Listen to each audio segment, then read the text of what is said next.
Good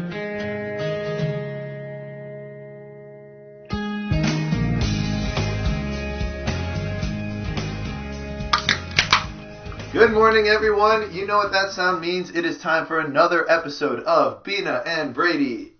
With a beer. In a bathtub. Thank you, Brady. I am Bina. I'm Brady. And we're here to talk to you today about Brady's worst of the week. Now, we have done 2 of these episodes, but you guys have not heard any of them. You haven't heard any of them. Also, we've only done one? This is the second. This is the second. We've done 2 episodes of these things, and you haven't heard it because why? I just didn't get around to it. We didn't get around to posting them. Also, YouTube really broke their hearts. Yeah, it really did. I was so glad to be pumping these things out. Yeah, we had it all planned out. 4 for the first week, 3 a week from then on. And YouTube really put a bummer in that. Yep. So let's start with that as our worst. All right, so worst of the week, YouTube's guidelines for community whatever. Yeah, health. Community guidelines and health services. I don't know what they're doing over there. It's a protocol for flagging videos. And we got flagged, but they didn't tell us why, and there's only 6 reasons listed, and they're the most vague reasons of all time. What is an example of one of those reasons? Is it copyright? No, copyright is... We totally ripped off a song from Matchbox 20. Yeah, but we did instrumental stuff, so like... Yeah, so that's not even the real song. It was only 15 seconds. I feel like everyone knows that a song only exists when it has words in it. Yeah, exactly. I studied music in college. So... Yeah, another example is just harsh language, but they don't really define what harsh language is. And did we even use harsh language? I mean, once or twice, but not like... I told you we should censor ourselves. We got Zach over there pointing, our producer. He's telling us, like, nah, you got to cut out the cursing. He's very against cursing. Yeah, because fuck cursing. Yeah, wait, what? All right, I guess we're all in. YouTube, I'm sorry, and Mom, I'm even more sorry. So we're all against YouTube. YouTube is a worst. YouTube is a worst, and that's just the first of the week. First of the week. What are the other worst of the week? Now, I was watching ESPN this morning. Which is always a worst. It's always a very bad... I thought we were in on Fox Sports 1. We are, but they don't really cover college football that well. No, they don't. They have the worst pun writers in the history of puns. Yep, absolutely. And... I don't think they have rights to all of the sports? To college football yet. Is that true? They talked about it last night. Remember Barrett? Well, they can talk about it, but they can't show it. They can't show it, yeah. ESPN, still a conglomerate, still a powerful entity. They're on their way down, but they still got power. Yeah. But yeah, so this morning I was watching, and on ESPN1, they have their Game Day special every Saturday. Game Day. Love Game Day, because it came here. Shout out to Game Day. Shout out to Game Day for supporting Clemson. Love Kirk Herbstreit. I do love Kirk Herbstreit. Yeah, he's one of their I shook his hand once. One of their few talented commentators. Big Ten guy. Yep. Ohio State. I don't know if you really like them. No, I'm alright. I can get in on it. Alright. So why are they worst? So Game Day, because there's no real good games this week, there's one ranked game, or game between ranked opponents. I don't know what that game is, but it's like 220 ranked. It's not even important. Not worth watching. So because that is occurring, they decided, no, let's just throw a bone to an FCS team, James Madison. Where is James Madison? I think he's in Virginia. Yeah, it's up in that area. Yeah, like Roanoke. Yeah. The lost town of Roanoke. Well, you gotta support those that have been lost. Yeah. But Game Day found them. You can't be mad about that. Alright, well then, I guess that's the end of this. Alright, well let me play devil's advocate. So you hate that an FCS team is on Game Day. Yes. Why? Because they're essentially the underdog. And you love underdogs. Oh man, we'll get to that. Yeah. Oh yeah, we will. So, alright, but doesn't every team deserve to be on Game Day? Why would they deserve to be on Game Day? Because there's no one else. Yeah, there is. There's a game between ranked opponents. But not real ranked opponents. And also, since when do rankings matter? They don't. They're gibberish. They are gibberish. They're a construct that keeps Temple from playing in the national championship. Up until week 10, they are gibberish, and then I will say they usually work themselves out. They hash themselves out. But James Madison, they're ranked in FCS. Yeah, but I could be ranked in FCS. You alone. Yes. Okay. All right. Bold statement. I forgot you were a Division I athlete. I'm in on James Madison. I support the FCS cause. I loved when they went to North Dakota. I think this is a best of the week. All right, so North Dakota, that's a different story because they are a powerhouse in FCS. So does James Madison. Absolutely not. They are not. They are. No. Give me one record they've had in the last 5 years. I- You have no idea how good or bad James Madison I know they is. have not won a national title, and North Dakota State wins one at least every other year. I think sometimes they win them twice a year. Yeah, they are. North Dakota State. Shout to North Dakota, the only sport going on up there. Yeah, I don't know. I don't know what else happens there. It's practically Canada. Yeah. So James Canada. Madison on game day is the worst. The second worst of the week. The second worst. What's the? Oh yeah, we're going in order. I got you. All right. All right. So And that brings us to a third worst. kind of just ropes it in is underdogs. We kind of talked about this in the last couple of podcasts that I'm not a fan of underdogs. The only person in the history of the world not named Colin Cowherd that hates underdogs. Me and Colin Cowherd agree on something, and yeah, underdogs. So they don't deserve to be where they are. They are by definition the worst team of the two. In any national. Defined by what? I don't know. Yeah, the history of the two teams up to that point. There's so much variability in sports. You know this. You're a stat head. You have to understand that it matters what happens on that given day. I hate any given Sunday. You It doesn't make any sense. How does it not make any sense? No, the saying, not the movie. Any given Sunday, one team can win. Yeah, but not really. All right. So let's talk about some underdogs. I'm a big basketball fan. Let's talk about the NCAA tournament. Steph Curry at Davidson comes through and he upsets a couple of teams. And does that mean that team wasn't very good? What about Lehigh beating Duke? C.J. McCollum, shout to the Patriot League. Does that mean that they weren't as good as that Duke team? Yes, they were not as good as that Duke team. Then why'd they win? Sometimes because all right, let me flip you around. So you're a big fan of individual talent, right? Absolutely. Okay. I love seeing people just shatter records. Shatter records and shatter teams. I want to be able to tell my kids that I saw this guy play, and I want that to be part of my sports viewing experience. Okay, so with underdogs, they are driven by one talented player that overcomes the other team's superior talent by himself. You gotta love that. Not necessarily though. But in a lot of cases, the two I just mentioned, Steph Curry and C.J. McCollum, carried a team on their back. Eli Manning.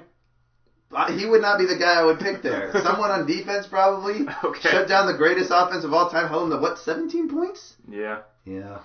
Force him out. 2007 Patriots. Said no one. Everybody said that. Nobody has said that. There's no love lost for the Patriots. The Dolphins said that when they're popping champagne bottles after they. Yeah, all right, they poured some out. Okay, I gotcha. So I think that you're not giving underdogs enough credit. I do not like underdogs at all. So you want the Yankees, the Lakers to win every year, the Patriots. I want the Patriots to win every year. All right. You just care the about Celtics. Football. The Celtics. Okay, just the same 6 teams to win. You're a big market guy. New England. You got to think about the Kansas Cities of the world. We need love too. You guys are not the underdogs. Not right now, because we're going to the World Series, and we might be the underdogs. But to the Mets, I can't. Probably take it. not. I think you guys are favored. Yeah, we should. Well, no, we should never be favored. We're Kansas City Royals. Yeah, right. Okay. All right. We'll just move on from there. Just know I do not like the underdogs of anything. So we're coming to you. It is 11:40 in the morning. We're getting ready to go play dodgeball, but there's another team getting ready to take the field. The Clemson Tigers. The Clemson Tigers are about to play at noon in Miami. We are playing in Miami, one of the historically great teams. In one of the historically great nightlife towns. Yeah. On noon on a Saturday. Nobody in Miami is awake before noon on a Saturday. Yeah, and we're 6th in the nation. 6th in the nation. Why are we playing at noon? It's unconscionable. Yeah. It's Miami wanting to broadcast a family atmosphere. Miami has never wanted to broadcast a family atmosphere. I can't. That goes against everything. Did you watch the U? We want to broadcast a family atmosphere. Clemson always has noon games. Yeah, These early afternoon games. And I was surprised to hear that. You know that you've been here forever. Like, you've lived this. Why is that the case? Because we're a family town. Family town. Hashtag Clemson family. Yep. And so they want to incorporate the community in the games, but I would argue that the students are the ones that matter because we're the ones that are making the most noise, and we're the ones So that's an excellent point. I want to stop you there. What matters more, the money you provide to a team, or the noise you provide on game day? I would say the noise you provide on game day because you're helping the team. Because it's what you do. Because it's what I do. Also, my parents provide the money to the team through tuition. So, I'm kind of both. You are one. You cannot take credit for what your parents have done. And also, how much tuition money goes to athletics? I think 0. I think 0% goes to the athletics. Tickets do go. Okay, because they take out a fee for the tickets. You pay for tickets. Probably the rec fund or whatever. But that's for FIKE. I don't know. The point is, noon games are the worst, and we should have as little of them as possible. Absolutely. Even children hate noon games. Yeah, they do. Because they have to get out and not watch cartoons. They can't. Saturday morning cartoons are the best. The best. And you have to get out of bed and get out of your pajamas to go to a noon game. You miss game day. If you're a child like 3 hours away, you got to wake up early because your parents are going to want to tailgate. Like it's not a real family thing. 3:30. Yeah. Nothing should happen before 3:30. I agree. Just like How I Met Your Mother taught us, nothing good happens after 2 a.m. No good football happens before 3:30. Yep. So 3:30 to 2 a.m. is when they should play. They should have a 2 a.m. football game. Well, Can you imagine what that would look like? It's just a bunch of like already hungover college students like miserable in the stands. Like, oh man, we have a game, we gotta go. We've got 6 people in the stands that like drove in overnight. Like that would be the dream. Yeah, I'm all in on that game. All right, 2 a.m. games. That's what we should. That's when James Madison should be playing. Absolutely, I would watch James Madison on game day at 2 in the morning. All right, so we've talked a little bit about some football today. It is Saturday, but let's talk about something that happened during the week. So, during the week, yesterday, which will be a week ago, we released this. We gotta get a better schedule. We really do. And so, we had this training session in bioengineering in my lab, and we had to learn about Western blots. What is a Western blot? It is an analysis assay that, whatever, we're not going to bore the people. We're not going to bore the people. So why is it the worst? Well, this is not necessarily the worst. The training session was pretty bad, though. Okay, what happened in the training session? So we went over the theory for about an hour and a half. Theory behind Western blots. Yeah, so we went over that, and then we went in to like do a demonstration, which is fine. Like I need to know how to do that kind of stuff. Yeah, and theory only gets you like a third of the way. Yeah, maybe not even that. Especially when you're not paying attention. Yeah, think about that, educators of the world. Your lectures are meaningless. So then we go in and do a demonstration, and she shows us how to do it, and we have a little bit of interaction and stuff like that. And then, so at this point, it's 2 o'clock, and we were promised a lunch break at no later than 1. So it's already, like, we're running late, and no later than 12, and we got out at 1. That doesn't matter. But at least you took the time to explain it.